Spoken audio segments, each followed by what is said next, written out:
Before we get into any of the topic, the question is, why should you listen to me or why should you care about what I have to say? So I have about 18 years experience online. I've run different successful Bitcoin and crypto businesses. I've been an advisor for 17 ICOs over the last year, and I've been in Bitcoin since 2013. So the first company that I own is a company called Blocksmarter. Blocksmarter is basically a digital agency, not in that we provide services, but in that we do behind-the-scenes connections. Over the last 6 years, we've gotten connected to a lot of different people. So we do what we call digital rainmaking. If you need to get in touch with the right person or you're looking for someone who can help with this, generally we know who to put you in contact with. We also do some kind of consulting and advisory services, but it's really on a case-by-case basis. And then the latest thing that I'm working on is a project called CoinJanitor. And before I get into the talk about marketing or what it is that you can do to improve your own businesses, I want to take 2 minutes to explain to you what I'm doing and why I think it's cool. So this is a project that we started a long time ago, and the premise is basically that there are too many shitcoins in the marketplace. Today there are over 5,000 cryptocurrencies, more being added every day, and the vast majority of them are just not worth anything at all. And you have users all around the world holding these bags of what's effectively worthless tokens. So the idea is that someone needs to come in and clean up. So that's what we decided to do. So the idea is we approach projects, we pay users to give us their tokens that are worth nothing, we give them real cash to do it, we take over all of the project maintenance, take over their assets, strip everything out that's of value, and then we kill the blockchain. So the idea is we're going to go and delete as many cryptocurrencies as possible from the bottom up. And for those of you who don't know me, I believe in cryptocurrency, I believe in Bitcoin first. This is not an attack on cryptocurrency, it's something to promote the health of cryptocurrency. And in order to do that, we've collected a lot of data. We have a real-time monitoring system where we track at the moment about 3,200 coins. We track them across 30 primary metrics, including health of the project, social activity, a whole bunch of other stuff. And we have a whole bunch of other metrics we've derived from it. And we use this data to determine how active is the community, how strong is the project, how likely is it to succeed, and who are coins that we should be working with. We've built a lot of custom tech to do this. We have a couple thousand hours of development in already. We currently have about 60 different data sources, and this is extending as we go. And the last is the plug for the ICO. As much as we've built a lot of tech, we are doing an ICO for the sake of raising publicity, for the sake of getting more cash. Up until now, everything's been privately funded by myself and the other founders. And on the 1st of May, we're opening up the ICO. Now, the point isn't that you need to contribute to the ICO. Whether you want to contribute or take part in ICOs, that's your own business. But come have a look at what we have to say. Join the discussion. A year or two from now, this project will have changed the way we view failed projects in cryptocurrency. We are setting up a permanent mechanism to recycle coins that no longer fill their purpose. So join Telegram, come ask us difficult questions, tell me I'm an idiot, let me argue the case. Wow, that was very loud. So onto the actual topic. So we have a lot of things that I want to try and get through. So I want to explain to you how we're going to do it. We're going to talk about marketing for ICOs for a second. That is a hot topic at the moment. We're going to discuss the differences between that and marketing for a traditional blockchain or crypto business. And then I want to focus a little bit on affiliates, why I think that there's still a huge opportunity and it hasn't been taken advantage of. I'm going to run through this quite quickly. I don't know where everyone is in the audience in terms of their marketing experience. So the idea is this will be kind of introductory, high level, and I'll leave some time at the end for questions. And really, ask difficult questions, ask what you want to know, and bear with me as I do an intro. So the first thing to understand is that the climate for ICOs has changed dramatically over the last year. If you look back a year ago, ICOs were very easy to raise money. You basically just put it out there, people contributed. The majority of contributions came from things like the Bitcoin Talk forums or people that were purely crypto. And as this evolved and more ICOs started, we started seeing a move towards mainstream media, things like Facebook advertising. We saw a lot of people start setting up pools. The introduction of pre-sales and private pre-sales. And in the beginning, it used to be 100% public, then it went to 10% private. Now we're sitting at 50 to 70% private before the ICO even goes public. And then recently, we've seen that there's been a lot of negative publicity against ICOs. And this has resulted in ultimately a channel ban on many of the main networks. And the big three, being Google, Facebook, and Twitter, have now all banned ICO advertising. And they've done it in a very, very unhealthy way. And that is that they've banned cryptocurrency advertising. And this is unfortunately symptomatic of what's going on in the market at the moment. The average person cannot distinguish between an ICO that will succeed, or that will fail, or that's a scam. And they're three very, very different things. But you go to the larger world, the average person seeing the news, or Google or Facebook or Twitter, they can't even distinguish between a legitimate blockchain business and an ICO. So basically, it's become a complete industry ban. And we start seeing statements coming out like cryptocurrency or binary options. They don't know how to deal with this. This will change. But at the moment, if you're doing marketing, either as a business or as an ICO, these channels have effectively been shut down to you. And a lot of agencies were relying on Facebook advertising and Google AdWords to be able to bring traffic. It means we have to kind of go back to our roots and see what works. So the question is about return. If you look back a year ago, the idea that you post a couple of messages on a forum, you get a bit of a community, and all of a sudden you have millions of dollars, the ROI on that spend is incredible. You know, hire a couple of community managers and get millions of dollars in funding. And if you compare it to traditional VC investments, the idea of a seed round that is in the millions or tens of millions of dollars, it's insane. It's something that we've never heard about before. But today, the return on investment for most marketing in the ICO space is just not effective. So you need to be very careful. It's easy to say, well, we'll just spend money, and we'll bring people, and they'll come, and they'll put in. But the space has changed a lot, and you're competing in a very, very crowded marketplace. It's not so easy anymore. And what we saw is that you have all these agencies appearing. ICO this, ICO that, ICO this, give us your money and we'll make sure it happens. And it started out with a $100,000 budget, and 6 months ago it was a $300,000 to $500,000 budget. And now these agencies are taking huge amounts of money and advising that you spend $1 million to launch an ICO. And the reality is, I have worked with many agencies, not all of them, but in my opinion, almost every agency providing ICO services sucks. They just cannot deliver on what they promise. And this is for a lot of reasons. One is because the space is changing so fast, they don't know how to adapt. The second thing is that the majority of agencies that exist are either a couple of guys who got together to start an agency, or a traditional media agency that doesn't know how to deal with crypto.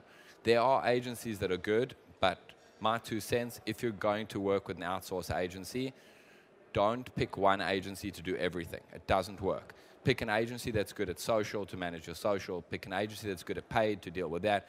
Pick community managers and have someone internally managing the marketing mix. There is no agency, in my opinion, that can do all of the channels successfully today in the climate we operate in. Now, when you look at what you want to do in terms of marketing, right? Remember the context. The talk is about marketing, so we're not talking about products or tech or anything else. The idea is, what are you trying to achieve? For many, many ICOs, they fail to understand that the end goal is actually to create a business that is sustainable, that generates revenue and cash flow, that has user acquisition and lifetime value, all the kind of basic metrics when you look at it as a business. The purpose of an ICO business or a blockchain company is not to raise money. Raising money is for the purpose of the business.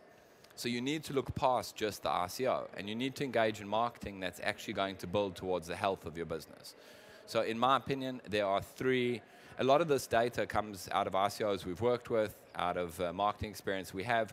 We have a lot of internal analysis in terms of different marketing channels, and we operate according to a very strict kind of digital strategy, and this is a summary of some of that. So there's three primary objectives at the stage of ICO if you're marketing. It's project or brand awareness. People need to know that you exist. The second is building a community, whether that's people speaking about you or actually onboarding users if you have a product.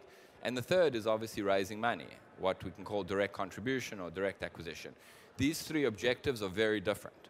Now, some channels will support multiple objectives. but some do not. And if you look at this and you kind of take what I'm saying and you look at ICOs you see or think backwards, you'll see that the majority focus on objectives that aren't effective. The idea is to capitalize the most you can on your marketing spend. Spending $10,000 now on a channel that benefits you after the fact is a much better ROI once you go past the ICO. If you're focusing only on the raise, all the money that you raised then has to be respent on the same marketing channels. Don't double spend. So we have quite a detailed marketing strategy template that we use. This is a very simple snapshot of part of it. This is focusing primarily on digital channels. We obviously look at things like investors, other things, but just as a kind of my 2 cents of what works, when we work with any sort of project, my own included, we look at the channel strategy based on what we want that channel to achieve. For example, Instagram is a great way to tell people about your project, right? It becomes viral very quickly, you can spread a lot, but you shouldn't expect investment to come from Instagram. The forums, if managed correctly, like Bitcoin Talk, Bitcoin Garden, they can do a lot across all. So whether you do this or some similar exercise, before you start spending money and paying people or hiring people to manage a channel, understand what the objective is. Just because it's a different product, ICOs, doesn't mean that marketing's changed. Marketing is an established discipline and we know what works. Know what you're trying to achieve before you start. So I want to dive quickly through some of the channels, and I've just taken a summary of a couple of the types of channels that you see. So social is one of the most important channels today, and this will include obvious things like Facebook and Twitter.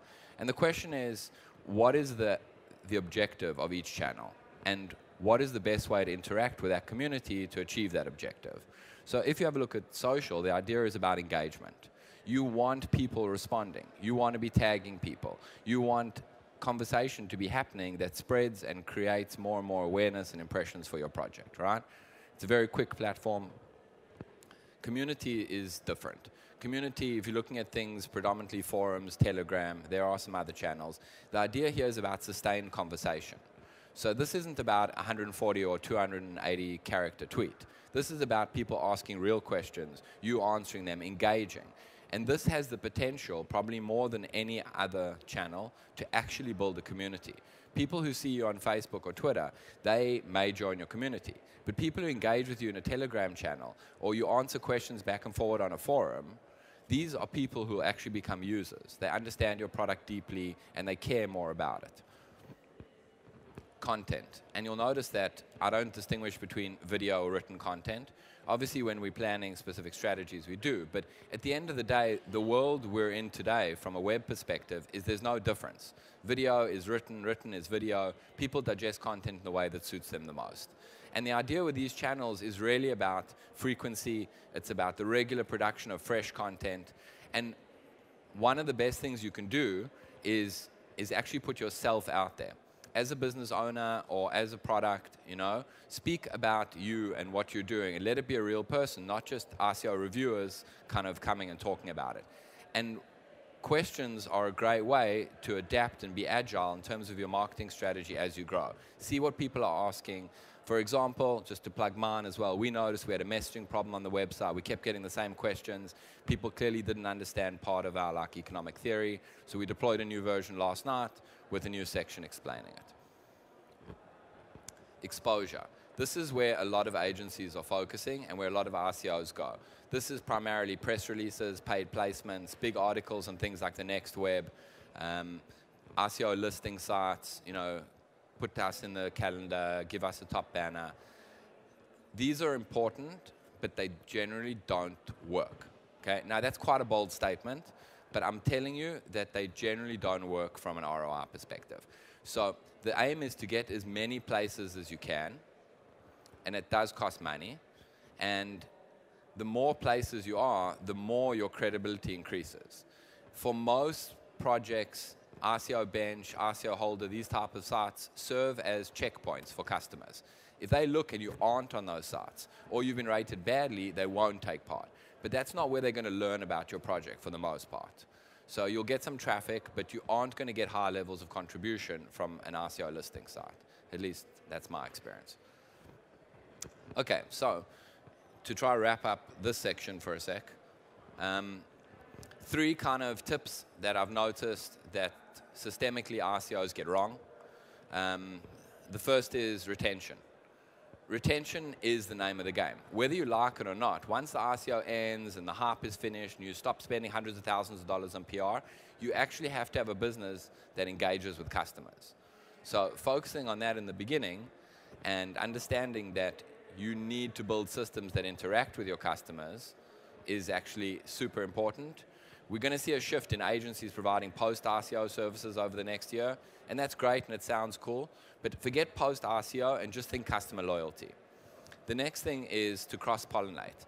You're focusing on so many different channels. You have Twitter, you have Medium articles being produced, you have all of the stuff going on. Don't silo the channels. Use all of the content from one channel to post in other channels. Move people between your environment. If you have 10 different social and kind of forum channels, you don't always need to get people to click to your website. If you are putting a link to your website, or they click or they don't, that's your only opportunity to traffic. But if you give them links to an interesting article you wrote, you keep them within your ecosystem. And what happens is the more and more they read, the more likely they are to then go through. Don't make this about contribute or nothing. Make this about engage with us on whichever channel makes sense for you, and keep sending them to different channels that you own with things that are relevant. The last is email. Almost every RCO I've seen does not know how to use email marketing. Email marketing is still one of the cheapest, most effective channels online for marketing. You are collecting email addresses, you have people engaging with you, send them regular emails. Lists that are not communicated with, die. If you send them interesting articles, they're more likely to share it. If you tell them milestones about your project, they're more likely to care. This is the basics of online marketing, and I think it's being missed a lot. So that's kind of the way I see the RCO landscape from a marketing perspective. It's evolving very, very quickly. I think if you're starting an RCO at this point, by the time you go live, even if you're very fast and do it in a few months, it will look very different to what it does now. But the kind of underlying point that I'm trying to get across here is we're not reinventing marketing with RCOs. Do the basics, do what makes sense, and traffic will come. This isn't, a silver bullet, and it isn't a get-rich-quick scheme. Now, blockchain businesses, I want to distinguish between those and RCOs for a second. So we have a lot of businesses that are actually not RCOs. And if you look at Bitcoin, Bitcoin has been around for a long time. I've been working with Bitcoin for years already. And if you were involved in Bitcoin in 2012, 2013, whatever it is, you see RCOs as a small piece of the cryptocurrency puzzle. For the majority of people that are working with crypto today, they see RCOs as cryptocurrency. Understand that blockchain businesses and Bitcoin existed long before RCOs, and they will exist long after RCOs. So we need to understand that there's a difference in the way that we market it.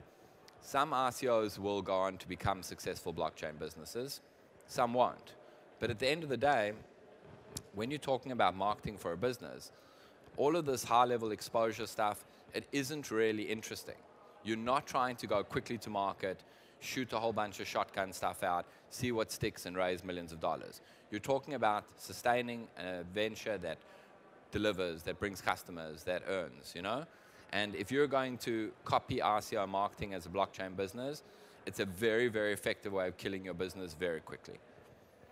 So when we look at RCOs, generally raise or growth on social channels is kind of the metrics.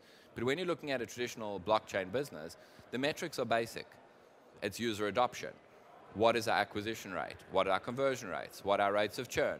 What is lifetime value from customers? In other words, it is a traditional business.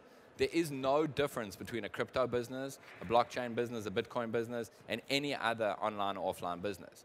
You need to acquire customers at a cost you can afford, and you need to provide them with a reasonable experience and value that they'll continue using your service. If you do that, you make money. Do not fall into the trap of treating your business like an RCO. It will not work. So we're talking about marketing, but I'm going to focus for a second on customer service, because in this area, customer service is one of the most neglected areas of any business. The customer service that most Bitcoin or blockchain businesses provide is just really crap. It's really, really bad. Now, customer service can serve to distinguish you from a marketing perspective. Obviously, it increases your customer value, it increases loyalty with the platform. But if you're going into a crowded space, you want to be an exchange or a wallet or a gaming platform or whatever else it is that exists, if you're the one that's providing good service, that can be a marketing USP. That can be your unique value proposition. Do not underestimate how crap the service is in Bitcoin. And if you do something about that as your business and you engage actively with people, a lot of the other things will become much easier. Focus less on getting high-level mentions. Focus less on people thinking you're cool, and focus more about providing a good experience to customers. That's how you're going to make money. This industry is not going anywhere. We're talking about an industry that's right at the beginning that I predict will be bigger than almost any online industry that exists within a couple of years. Build for the long term by engaging customers and providing experience and service you'd like to get. That's how you'll make money. Okay, affiliate opportunity. So this is something that's very dear to me. I was an affiliate manager for many, many years. I was an affiliate for many, many years. I think I did reasonably okay in both. And I've been speaking at conferences for a few years about how affiliates and brands have not taken advantage of this yet. So basically, affiliates or performance marketing is one of the largest areas of digital marketing that exists in any vertical. So I will say it as simply as possible. Any brands listening and any affiliates listening, you are both idiots. You are not taking enough advantage of this. This is a huge, huge opportunity, and it's going to get bigger. The fact that affiliate marketing represents such a small percentage of crypto marketing is a failure by our industry to recognize the opportunity.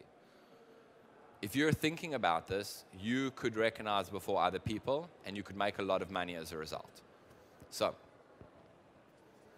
in terms of brands, many crypto brands don't know how to work with affiliates. They don't understand the huge revenue potential that comes from affiliates. It's not about, these session-based referral links that we used to have a few years ago in crypto. It's not about putting out a message and hoping people refer. It's about having affiliate managers, about actively engaging and relationship building, signing up people, providing them materials, all of the stuff that every other industry does, whether it's gambling or dating or porn or travel. These are established affiliate industries, and they work. Crypto has not yet learned that. If you're a brand or you're working with a brand and you invest the time to build an affiliate program that works, it will pay off in spades. And then from the other side, the challenges. One of the big challenges is tracking. Because so much of the tracking was based on anonymous and session-based tracking over the last years in crypto, we don't have standardized tracking systems. This can be overcome. It's not so difficult. The idea is that someone actually has to invest today in order to be able to track affiliates. But even Google Analytics, if you set it up right, can do it beautifully with UTM, right? Affiliates. So I think, and I've worked with a lot of affiliates in different verticals, including crypto, and I'm kind of going to make a bold statement, which is if you're an affiliate, you do not understand how much Bitcoin you're leaving on the table by not working in the space.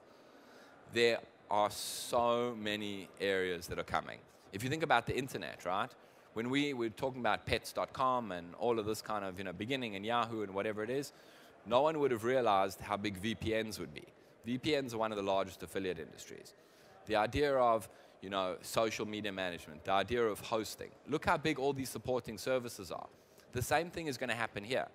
This is an industry that hasn't yet developed all its online supporting services. If as an affiliate you can capitalize on one of these now, when this grows, and my prediction, it will far surpass the majority of the industries we've been talking about, you will make tons of cash. And the ones who are going to win are the ones who do it early. Now let's take a step back for a second and talk about what it means to be a successful affiliate.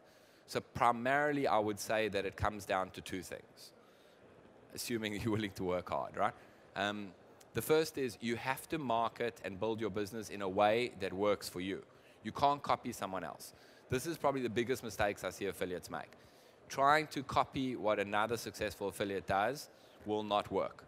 You need to do something that you love, that you enjoy, that you have a talent for, and that you can do on a regular basis. The second thing, and this is key, if you're an affiliate, the name of the game, especially with Google and the shifts we're going to see in the next years, even more than we have, is about adding value. You have a value chain, which is essentially customer to product, right, resulting in contribution.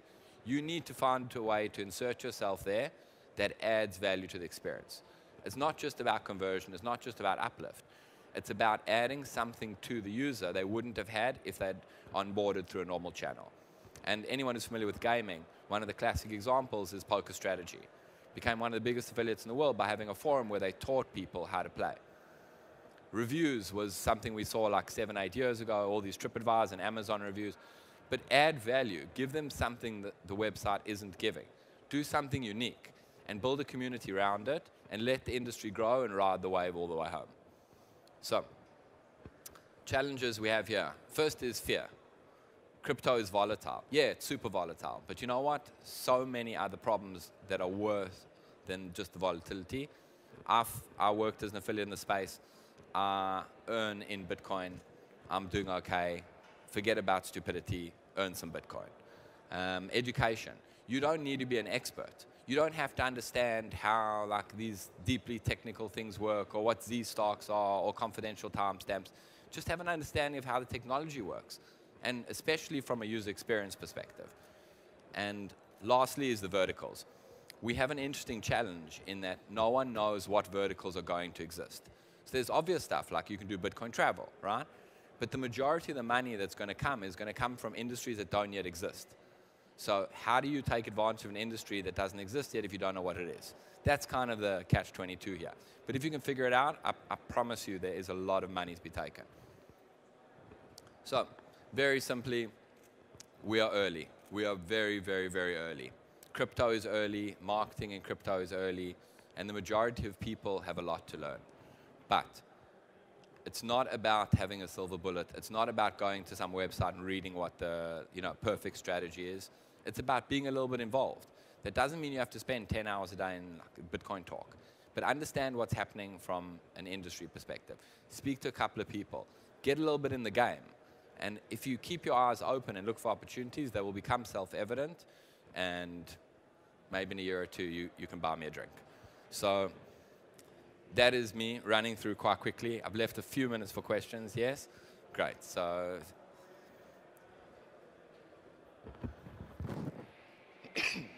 hi, Mark. Hey.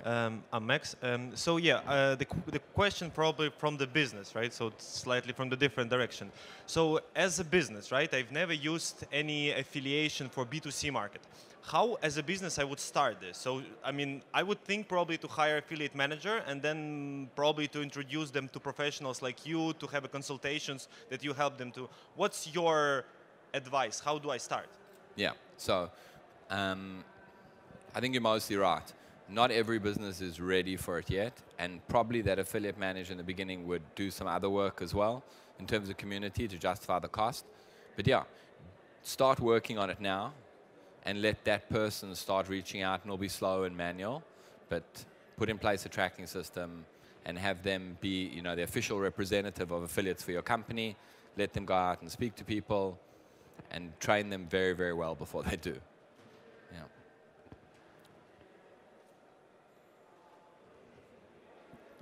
Hey, Mark. I'm Marco from Community Management Agency, Mazi. You mentioned a lot of channels that people should use in the ICOs. What's your opinion, or how would you advise people to grow these channels? And because obviously creating a channel is just creating a channel, but actually build the content. But also how important are advisors for ICOs? Because it's not something you mentioned, but I think a lot of ICOs that I work with don't understand the importance. Sure. So two questions, both good. In terms of the channels, like channel strategy is a bit beyond the scope of what we can do in a couple of minutes. But understand the way people interact with the channel, and don't just post for a checklist, but actually try and engage people. Any channel you're working on, if the majority of your posts are, I'm cool, come buy my product, you're doing it wrong. Tell people things. Don't speak so much about your product, and tell people about the problems that surround your product and why you created it, things like that. I'm happy to have a longer discussion, but that's kind of the first part.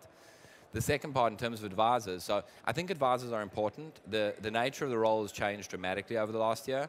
And if you're interested, I actually wrote an article about this a couple of months ago, which actually breaks down the 3 objectives of an advisor and why ICOs get it wrong. Most ICOs are looking at advisors as, Hollywood stars. We put a name and, build it and they'll come kind of thing. That's not where we are. And some advisors are not at all engaged. They think they can put their name on a website and get paid for it. I think that's bullshit. I think if you want to get paid from someone, you need to do some work. So the clearest thing for advisors is, I think they're important, but I think the scope of the value they add needs to be defined when you do a contract. And it doesn't mean I want 17 posts a day. They're not employees, But have clear, regular calls with advisors, addressing questions that they are subject matter experts in, instead of just putting a name on the website and hoping it's going to work, right? And the last question. Aw. Lucky me. Lucky me, man, yeah. Hi, Mark. Hey, Mark. Listen, a question. I know I come from the gambling space, right? And I know that there's affiliate tracking systems like Netrefer and my affiliates. They have taken over that space. Do you know if there's any tracking system that is sort of trying to capitalize on this vertical? Because I still have to find one that fully understands this vertical. So there are a couple. It depends if we're talking about ICOs or businesses, because they're very different types of tracking. I'll mention 2 companies. It doesn't mean they're the only ones, but if you're an affiliate and looking to work with something standard that makes sense, I would suggest either Sell Expert as a company. They're worth talking to. I think there's work to be done, but they understand the space, and Run CPA as an affiliate network. They've been in the space for a long time. They have a really great tracking system. There are a couple of others, but those are the 2 I think that are most advanced. But I think we're far away from standard, Can I have one more question? Is there one more question? No? No? Okay. Who's going to ask me a quick question? Make it difficult. No? No questions? Okay, well, thanks very much.